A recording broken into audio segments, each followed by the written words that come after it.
Thunderball.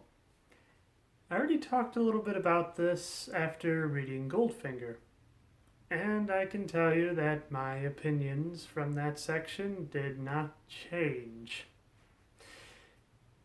In short, this book reminds me a lot of a medieval classic I read called Ivanhoe. It's very boring, it gets extremely descriptive, however, it always leaves you with just a little bit of something thrilling that just have to keep going.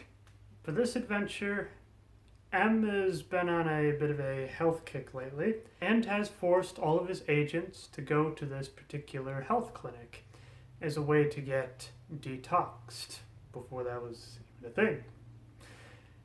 The way it's described is like a mix between a prison and an insane asylum. Basically, you're only allowed to have so much of each food group. You have to get so much exercise in order to get certain foods. And then there's like these machines that help stretch you out, help make you shorter, a whole bunch of health related things. While Bond is at this health clinic, he runs into a rather mysterious character.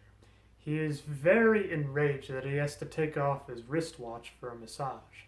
The main reason for this is because he has a tattoo on the back of his wrist that indicates that he's part of the Tong Society. Now, this I feel is a complete dead end because they build up the idea that the Tongs would only accept somebody that's pure Chinese. Now, this guy was mostly Portuguese. So I was very curious. Why was this guy let into the organization? Bond phones up intelligence to try to see what the symbol means, and he describes everything that I just told you. This guy, Count Lippy is his name, he's out about this and sabotages one of Bond's treatments, something to help stretch out the spine. He set up the machine so it seemed like it was about to rip him in half. Luckily, the nurse was able to get back in there quickly before any major damage happened.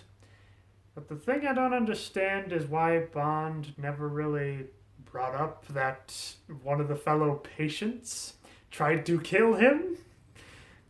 I mean, I get the idea that the clinic doesn't want bad press for the idea of malpractices, but that's more about the outside world. Why doesn't Bond tell them on the inside world? Well, Bond's time is up, but before he goes, he destroys Count Lippy's sauna, and thus he is in the hospital for a few days with second-degree burns. But we don't really focus on this as much because as soon as Bond gets back, there is just a flurry. Everything is just going crazy. Paperwork is just flying off the shelves. People are in and out of M's office when he asks for Bond. As it so happens, there is this organization known as Spectre, and as I mentioned, this book goes into great detail about what Spectre is, what this mysterious head of Blofeld looks like, and what each of them had for dinner.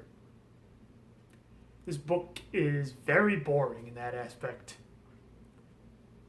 But this is one of the parts where it starts to get interesting. Now, what happened is that Spectre wrote a letter to the Prime Minister saying that they stole 2 atomic bombs and they plan to blow them up in several key regions around the world unless their demands are met. Now, what their demands are basically just a giant lump sum of money, enough for everybody to retire in this organization as millionaires. A lot of agents are dispatched, sent to various corners of the globe, trying to see if they can find that mysterious plane as well as those 2 bombs that went missing. M has a bit of a hunch to go check out the Bahamas, which that's kind of the reason I'm wearing this shirt. Key West, it's kind of in the Bahama area, but whatever. There's not really a whole lot to go on. As soon as Bond gets there, he meets up with a mysterious woman known as Dominetta Vitali. However, everybody calls her Domino for short. And in terms of the movie counterpart, the Domino in the book is just awesome.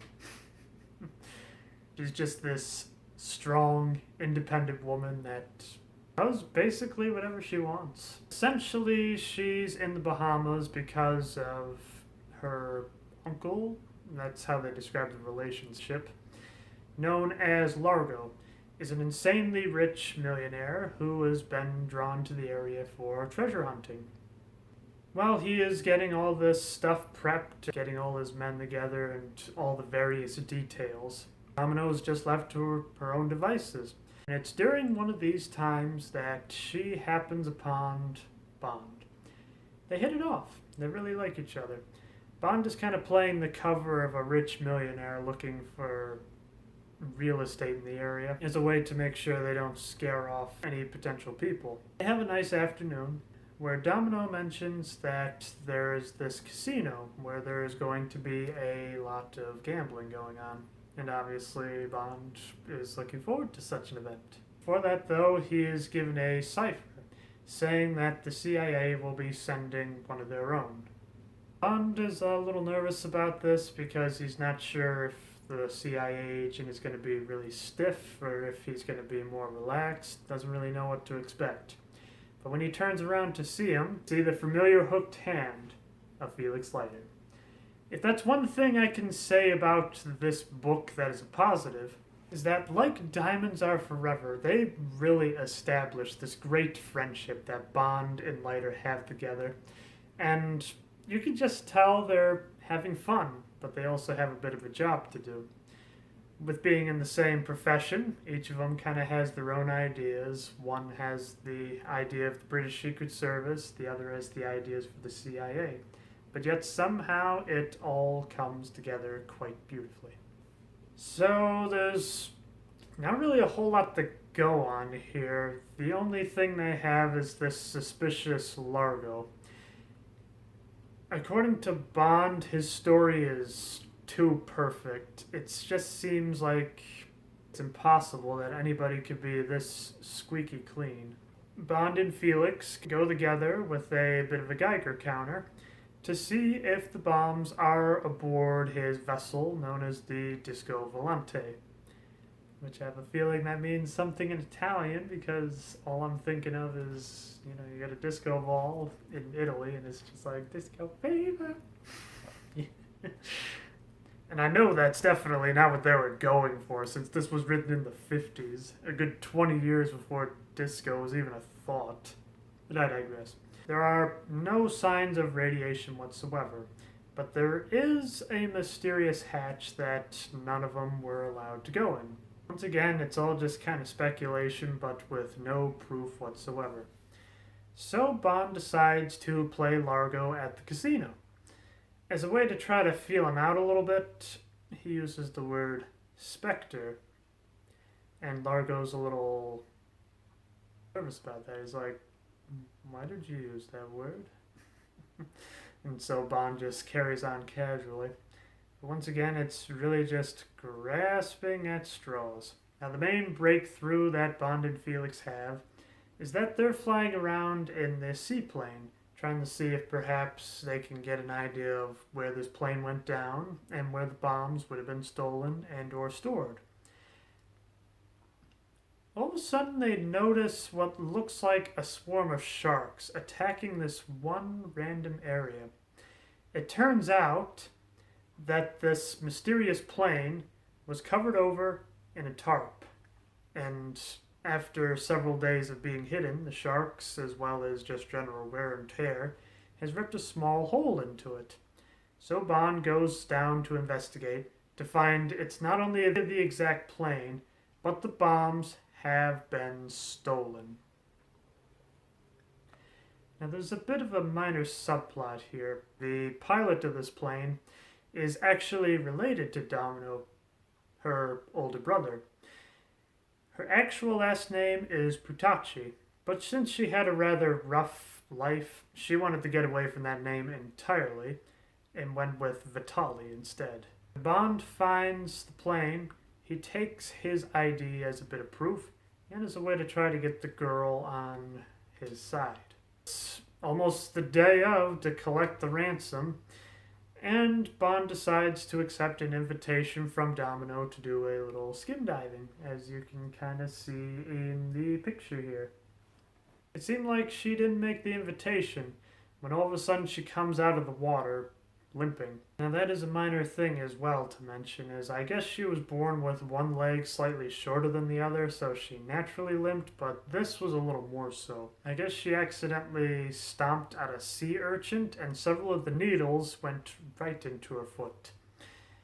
So Bond, being the gentleman he is, uses his teeth as well as his facial muscles to try to suck out the needles. I mean, I guess there weren't any tweezers around, but it's just weird to hear Bond is eating a woman. So after this, they can't help each other, so they make love for a little bit in the changing room. When they come out, Bond delivers the cold, hard truth. At first, Domino is devastated by this because it just seems like that act of sexual passion was more done out of a way to make her to shut up rather than because there was actual love there. However, it was a little bit of both, in all honesty. But after enough of the conversation, Domino agrees to help in the effort.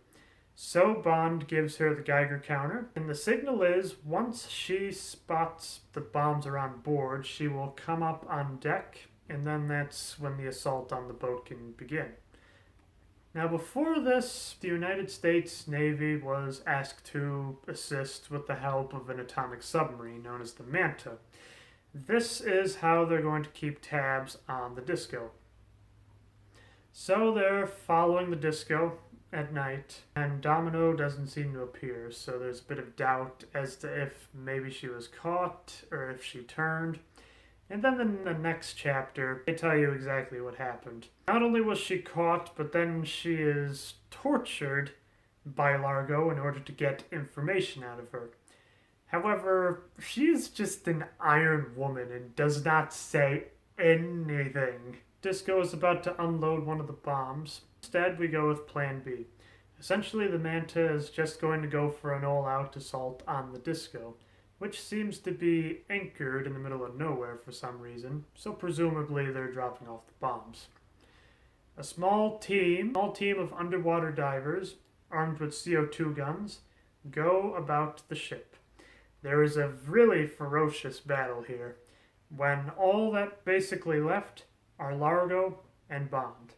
Now, Largo is described pretty much the way he is in the movie, except for the eye patch. Which, in all honesty, even as I was reading it, I still envisioned it with the eye patch because, well, I just needed something. This book was relatively boring otherwise. Bond is practically exhausted from the fighting and has took a few lancing blows from the spears and is unable to fend off Largo. But out of nowhere, Domino somehow escapes and kills Largo with a spear gun. Once again, Domino is just awesome. However, that's the last thing she is able to do before she blacks out. Bond is able to make it back to the surface with her, just in time to be picked up by the salvage crew of the submarine. When Bond wakes up, he is in hospital, trying to get his bearings. Leiter comes in and informs him exactly what happened after he blacked out. So yes, it turns out that Largo was indeed the agent of Spectre that was going to plant the bombs. One of their henchmen that he has just kind of gave all the details possible, and eventually they will try to get to the head of Spectre and perhaps even break up the entire union, I guess. I wouldn't say corporation. While Bond is in a really drugged state, he only cares what happened to Domino. The doctor is actually quite okay with him visiting her. Both of their spirits kind of light up. However, Bond's sleeping pills pretty much activate after seeing her, and he collapses to the floor sleeping right next to her. And Domino just kind of rearranges his sleeping body to just kind of look at his beautiful face. And that's the end of the book.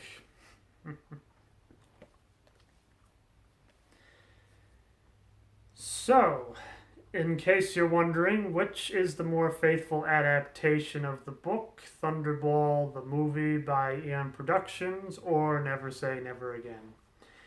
Well, it is definitely the Eon Productions one. The Never Say Never one is really only similar because you got Spectre, you got Largo, and you got an atomic bomb in a tropical area. But that's just about it. There was a lot of scenes in this book that they recreated well in the movie. There is the torture scene with the rogue massage chair. There is Bond eating Domino's feet. There is the casino scene, which is practically word for word. And there is also the famous Spectre briefing scene. Other than that, it's just a lot of details and a lot of really boring side stories. So as I said, how they describe Spectre is done in agonizing detail. And then Domino has this 10-page epic about why she likes to smoke Parliament cigarettes. Because apparently the sailor on it has a very long and epic story. And then there's a time at the bar where Felix and Bond are just going to have a nice dry martini. When Felix goes on a giant rant to the waiter saying how to prepare a proper martini and still make a halfway decent budget. Even the hijacking of the plane is described in great detail. Essentially, this Putachi loves bribes. He was hoping to retire to the Andes Mountains, where he would just drive a Ferrari and live in the biggest mansion possible. And that's why he did this job for them. But probably one of the biggest complaints I have about this book is the same thing that the movie does. There is no mystery. It shows right at the very beginning how the plane was hijacked, where it is, who is the mastermind behind this. And it just makes for a rather boring experience because it's not so much we're discovering all these details with Bond, it's more like, how can you be this stupid? Go here, you moron! So, if I were to do a ranking video of the Bond books, I would put these two at the bottom. And these two books, I say, are the few that actually had a much better movie adaptation than the books. I figure while I'm here, I might as well just do a brief review of The Spy Who Loved Me. So one of the main reasons I wasn't a big fan of this book is it reads more like one of those steamy romance novels where you just have like the buff guy just going, like you just see this woman with extremely long, ravishing hair just kind of hugging his chest. It gets rather graphic with some of the sex scenes. In fact, I feel like I experienced having sex as a woman for the first time by reading this book. And on top of that, it's such a small-scale story. Basically, the main character, known as Vivian Michelle, the main character, Bond just kind of shows up. Just had a rather long and interesting life, which is gone into great detail once again, where she becomes a host of a hotel. But unfortunately, these two burglars want to rob the hotel blind. And this is when Bond comes in to save her. And then thwart these men's progress of trying to make money off of a 2-star hotel. I mean, I will admit, it didn't look like it was going too good for Vivian when I tied her up and they were starting to rip off all her clothes. But yeah, it's hard to describe this as a Bond novel because Bond is only in like the last third of the book. Here, it just seems more like fan fiction. But I will say though that the hotel itself actually kind of served as a bit of inspiration for the game I'm working on. And obviously I'm making a 3D model of this as an Easter egg for it. But here is one of the most interesting things about The Spy Who Loved Me. So it says right here, right at the very beginning of the book, "To my readers, I found what follows lying on my desk one morning. As you will see, it appears to be the first-person story of a young woman, evidently beautiful and not unskilled in the art of love." That's an understatement. According to her story, she appears to have been involved both perilously and romantically with the same James Bond, whose Secret Service exploits I myself have written from time to time. But the manuscript was a note signed Vivian Michelle, assuring me that what she had written was purest truth and from the depths of her heart. I was much interested in the view of James Bond through the wrong end of the telescope, so to speak, and after obtaining clearance for certain minor infringements of the Official Secrets Act, I have much pleasure in sponsoring its publication. So that right there could very well describe why this reads so much like a fan fiction. But at the same time, I find it weird that it says it's written by Ian Fleming rather than Vivian Michelle. I don't know, maybe he just kind of made that up as a way to try to make it seem more personable. But yeah, Thunderball. Let's not get too sidetracked here. If you're going to read the James Bond novels, this one I highly recommend skipping. Just watch the movie instead. It's basically the same story. And while it pretty much falls apart at the end, at least it's a whole lot of fun and action rather than, I wonder what we should do now. Just go to the right, you idiot. Come on. Join me next time for You Only Live Twice.